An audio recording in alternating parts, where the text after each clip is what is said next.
श्याम भक्तों, आज इस वीडियो के माध्यम से आपको हम जप नाम की महिमा बताएंगे। यानी अगर आप किसी भी देवी देवताओं के नाम को जप करते हैं जिनसे आप अत्यधिक प्रेम करते हैं, किसी भी देवी देवताओं के नाम को जप करते हैं, तो नाम जप करने की क्या महिमा हो जाती है, आज इस वीडियो के माध्यम से आप समझ लेंगे। तो चलिए श्याम भक्तों, एक कहानी के माध्यम से आपको नाम जप की महिमा समझाते हैं। श्याम भक्तों, एक बार एक संत किसी गांव के निकट आश्रम पर भागवत जी की साप्ताहिक कथा कर रहे थे। इनके वृत्तांत में वो कथा करते हुए बताने लगे, अनेक प्रकार के लोग जो पाप कर्म करते हैं उन्हें अनेक प्रकार के नरकों में जाना पड़ता है, लेकिन एक उपाय है जिसके द्वारा नरकों में जाने से बचा जा सकता है। कोई एक बार सच्चे हृदय से राधा नाम पुकार ले तो वो नरकों में नहीं जाता है। वहीं बैठे एक सेठ जी जो रोज आकर सत्संग सुना करते थे, सत्संग समाप्ति के पश्चात वो संत के चरणों में आकर बड़े जोर से रोने लगे। संत ने कहा, क्यों रोते हो, तुम्हारा मन क्यों उदास है? सेठ जी रोते हुए कहने लगे, भगवान आपकी कृपा से मुझे सब कुछ प्राप्त है, पर मेरे मन को एक बड़ी चिंता सताती है। संत कहने लगे, कहिए कौन सी चिंता है? सेठ जी कहने लगे, आज आपने भागवत कथा में नरकों का वर्णन किया है और वर्णन करते हुए बताया है कि जीवन को अनेक पापों से नरकों की प्राप्ति होती है, लेकिन एक उपाय है जिसके द्वारा नरकों में जाने से बचा जा सकता है। तो प्रभु, मैं तो आपकी शरण में हूँ, रोज सत्संग सुनने आता हूँ। मेरे मन में तो ये विश्वास है कि आप संतों की कृपा से, भागवत की कृपा से मेरा उद्धार तो हो ही जाएगा। सेठ कहने लगा, मेरा एक छोटा भाई है जिसकी उम्र 50 साल है। वह न सत्संग में जाता है, न परमात्मा पर विश्वास करता है और न ही प्रभु का नाम स्मरण करता है। उसका उद्धार किस प्रकार होगा, मुझे उसकी बड़ी चिंता सताती है। मैं उसे बहुत बार समझाने का प्रयास भी करता हूँ, इस संसार के काम तो होते रहेंगे, तुम भगवान के नाम का स्मरण भी किया करो। तब वो कहता है कि ऐसा करने में कुछ नहीं होता, तुम भी मत किया करो। मैं जितना आस्तिक हूँ प्रभु के प्रति, जितनी मेरी आस्था है वो उतना ही कट्टर नास्तिक है। तब संत ने कहा, क्यों चिंता करते हो, एक दिन उसका भी उद्धार हो ही जाएगा। सेठ जी रोते हुए कहने लगे, हे भगवान, उसका उद्धार कब होगा? आप जैसे महापुरुष हमारे गांव में आए हैं, मुझे तो आप पर ही यकीन है, आप ही उसका उद्धार करके जाएंगे।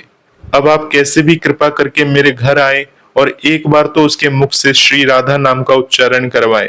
तब सेठ जी की विनय सुन संत कहने लगे, कल सत्संग समाप्ति के पश्चात मैं आपके घर आऊंगा और उसे परमात्मा का सुमरण अवश्य करवाऊंगा। दूसरा दिन हुआ और सेठ जी अपने घर पर संत जी के आने का इंतजार करने लगे। आश्रम पर कथा की समाप्ति हुई। अब संत जी अपने वचन के अनुसार सेठ जी के घर पहुंचे। जैसे ही वो घर पहुंचे, सेठ जी ने बड़े ही श्रद्धा भाव से संत का स्वागत किया। उन्होंने अपने भाई को बुलाकर कहा, संत जी आज हमारे घर पधारे हैं, उनके दर्शन कर लो। वह अंदर से बैठे बैठे कहने लगा, मुझे न किसी संत से मिलना है और न ही किसी भगवान से। मिलने की इच्छा है तो तुम ही उनकी सेवा करो और तुम ही उनका पेट भरते रहो। संत ने ये वचन सुन लिया। सेठ जी रोते हुए कहने लगे, भगवान आपने देखा, आपके सामने ही आपका अपमान कर रहा है।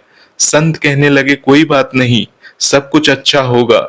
अब सेठ जी को दिलासा देते हुए संत जी पलंग से उतरे और उसके भाई के कक्ष में आ गए और उसके कंधों पर हाथ रखकर कहने लगे, और बताओ आज तक कितना कमाया? वो संत को इस प्रकार अपने नजदीक देखकर कहने लगा, अपना हाथ मेरे कंधे से हटाओ। मैं न संतों को मानता हूँ न भगवान को मानता हूँ। लोग जितने आस्तिक होते हैं मैं उतना ही कट्टर नास्तिक हूँ। मैं भगवान को नहीं मानने वाला हूँ। आप मेरे नजदीक क्यों आए हैं? संत कहने लगे, मैं तो अपना काम करने आया हूँ। संतों का काम होता है लोगों का उद्धार करना। आज तुम्हारे उद्धार का काम मिला है तो अवश्य करके ही जाऊंगा। वह सेठ का भाई भी बड़ा कट्टर था। वो कहने लगा, आपको किसी का भी उद्धार करना है तो कर लीजिए, पर मेरा उद्धार आप नहीं कर सकते। मैं कुछ भी नहीं करने वाला हूँ। सेठ के भाई को देखकर संत मुस्कुराकर कहने लगे, एक बार राधे राधे बोल दो। वह सेठ जी का भाई कहने लगा, मैं कुछ नहीं बोलूंगा। संत ने फिर कहा, राधे राधे बोल दो। वो कहने लगा, नहीं कहूंगा। फिर संत जी ने कहा, राधे राधे बोलो। वो कहने लगा, मैंने कहा ना, मैं नहीं बोलूंगा। तब संत पुनः सेठ जी के पास आए और कहने लगे, अब आपने मेरे ऊपर यह जिम्मा सौंपा है, अब मैं जैसा करूंगा आप बीच में नहीं आना। आप सारे परिवार वाले बाहर जाकर बैठ जाएं। जब तक मैं आपको बुलाऊं नहीं, एक भी परिवार वाला इस कक्ष में ना आए। अब सेठ जी इस प्रकार से अपने परिवार सहित बाहर आकर बैठ गए। अब कक्ष में सिर्फ संत और उसका भाई था। संत ने पुनः फिर से कहा, अरे अब भी श्री राधे राधे बोल दो। वो कहने लगा, मैंने आपसे मना किया ना, मैं नहीं कहूंगा। मैं ना भगवान को मानता हूँ, ना भगवान की बातों को मानता हूँ, मैं कट्टर नास्तिक हूँ। संत पुनः उसे प्रेम से हंसते हुए कहने लगे, जितने तुम कट्टर नास्तिक हो, मैं उतना ही कट्टर आस्तिक हूँ। मैंने अगर निश्चय कर लिया है कि तुम्हारे मुंह से राधा नाम सुनकर ही जाऊंगा, तो इसे पक्का समझ लेना कि तुम्हारे मुख से राधा नाम निकलेगा ही निकलेगा। वो कहने लगा, आप कितना भी प्रयास कर लो, मैं एक बार भी नाम नहीं लेने वाला। अब संत महापुरुष होते तो बड़े दयालु हैं, पर लीला मात्र उन्होंने क्या किया, उस सेठ जी के भाई का हाथ पकड़ा और हाथ पकड़कर जोर जोर से घूमने लगे। अब वो सेठ का भाई ठहरा 50 साल का, वृद्धावस्था थी। संत भी वृद्ध थे, पर संतों के अंदर भक्ति का तेज होता है। उन्होंने जोर से उसके भाई का हाथ घुमाया और मरोड़ दिया। हाथ घुमाकर संत फिर कहने लगा, कहो राधे राधे। वो कहने लगा, नहीं कहूंगा। अब तो संत जी ने जोर से हाथ घुमाकर सेठ जी के भाई को जमीन पर पटक दिया और खुद उसके पेट पर चढ़कर बैठ गए। और संत जी फिर कहने लगे, बोलो राधे राधे। वह फिर कहने लगा, नहीं कहूंगा। अब तो संत जी ने उसके दोनों हाथ पकड़ उसके पैरों को बांध दिया और कहने लगे, कहो राधे राधे। अब ऐसी अवस्था में वो सोचने लगता है ये संत तो मुझे मार ही देंगे। तब उसने बिना इच्छा के एक बार ऐसे ही कह दिया, राधे राधे। जैसे ही उसने राधे राधे कहा, संत ने उसके हाथ पैर खोल दिए, उसके बंधनों को खोलकर बाहर आकर कहने लगे, सेठ जी आपका कल्याण हो गया, आपके भाई का भी कल्याण हो गया। सेठ जी कहने लगे, अंदर से बहुत तेज आवाज आ रही थी।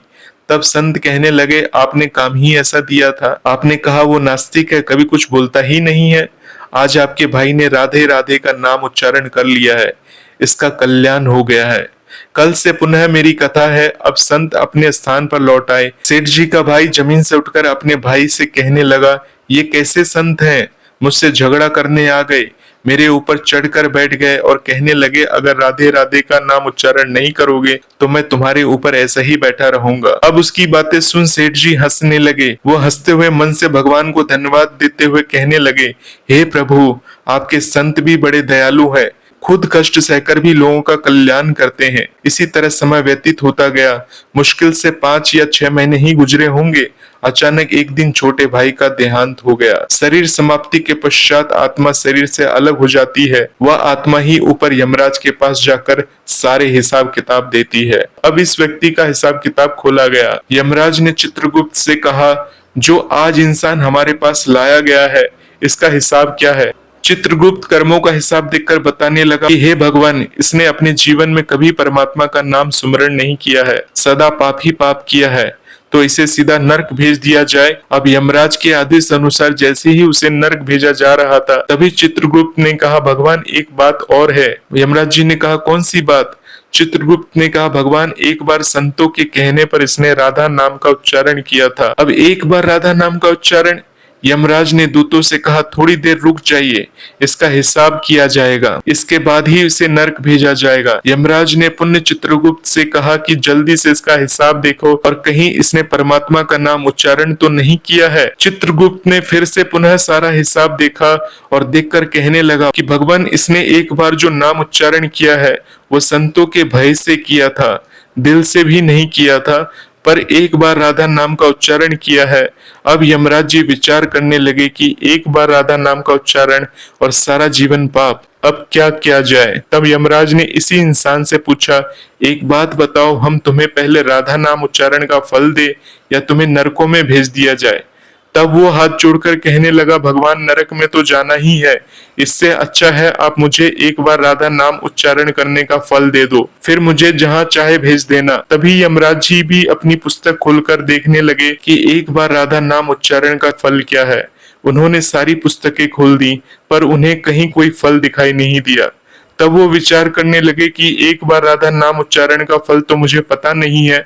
तब वो अपनी शंका के निवारण करने के लिए उस भक्त को अपने साथ लेकर स्वर्गलोक में आ गए। स्वर्ग में आकर यमराज ने इंद्र देवता से कहा कि हे इंद्रदेव, मुझे बताइए एक बार राधा नाम उच्चारण करने का क्या फल है।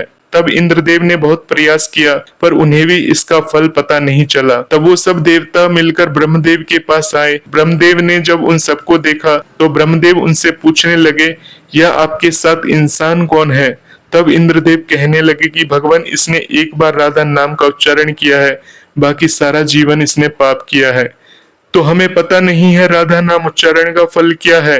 इसलिए हम आपके पास आए हैं। अब उन्हें भी पता नहीं चला। तब ब्रह्मदेव कहने लगे, हम सब मिलकर इसे अपने साथ लेकर भगवान शंकर जी के पास चलते हैं। तब वो भगवान शंकर जी के पास पहुंचे। भगवान शंकर जी से प्रार्थना कर कहने लगे, हे महादेव, इस इंसान ने सारा जीवन पाप किया है, संत के कहने पर एक बार राधा नाम का उच्चारण किया है। अब आप बताइए कि एक बार राधा नाम उच्चारण का क्या फल मिलता है। तब महादेव जी ने बड़ा प्रयास किया, पर वो भी राधा नाम की महिमा को बता नहीं सके। तब शंकर जी कहने लगे, अब हमें भगवान श्री कृष्ण के पास चलना पड़ेगा, क्योंकि वही राधा तत्व को जानते हैं। ऐसा सोचकर जब सभी देवी देवता भगवान शंकर के साथ मिलकर उस इंसान की आत्मा को लेकर भगवान श्री कृष्ण के गोलोक धाम में पहुंचे। श्री कृष्ण राधा जी के साथ अपने आसन पर विराजमान थे। भगवान श्री कृष्ण ने सब देवी देवताओं का सम्मान किया और उनसे पूछा, आज अचानक से आने का क्या कारण है। तब भगवान शंकर हाथ जोड़कर कहने लगे, हे नाथ, यह इंसान इसे धरती से लाया गया है। इसने अपने जीवन में अनेक पाप किए हैं, पर एक बार राधा नाम का उच्चारण भी किया था। यमराज जी पता नहीं कर सके कि एक बार राधा नाम उच्चारण का क्या फल है। तब वो इसकी जानकारी लेने के लिए इंद्र के पास स्वर्ग में आए थे, फिर स्वर्ग से होते हुए ब्रह्मा जी के पास, फिर ब्रह्मलोक से होते हुए यह मेरे पास कैलाश पहुंचे हैं। अब मैं इन सबको अपने साथ लेकर आपके पास आया हूँ। अब आप बताइए कि एक बार राधा नाम का उच्चारण का क्या फल हो सकता है। जब इस प्रकार बातें चल रही थी, तब श्री कृष्ण के पास बैठी राधा रानी बड़े जोर से हंसने लगी। तब श्री कृष्ण ने कहा, राधिका क्यों हंसती हो। तब राधिका कहने लगी, हे भगवान, यहाँ अभी तक राधा नाम का महत्व समझ नहीं सके हैं। तब भगवान शंकर जी कहने लगे, महारानी, राधिका के नाम का क्या असर है, आप ही हमें बताइए ना। तब राधिका जी कहने लगी, हे महादेव, आप खुद सोचिए, इस व्यक्ति ने एक बार राधा का नाम जपा और एक बार नाम जपने से ये सीधा स्वर्गलोक की सैर करके आया, स्वर्गलोक की सैर करके ब्रह्मलोक में आया, ब्रह्मलोक से दर्शन करके ये सीधा कैलाश आया और कैलाश आकर इसने महादेव की भी दर्शन किए। आज एक बार उच्चारण के प्रभाव से ये आप सबको साथ लेकर हमारे गोलोक धाम में आया है, मेरे दर्शन और श्री कृष्ण का पूजन कर रहा है।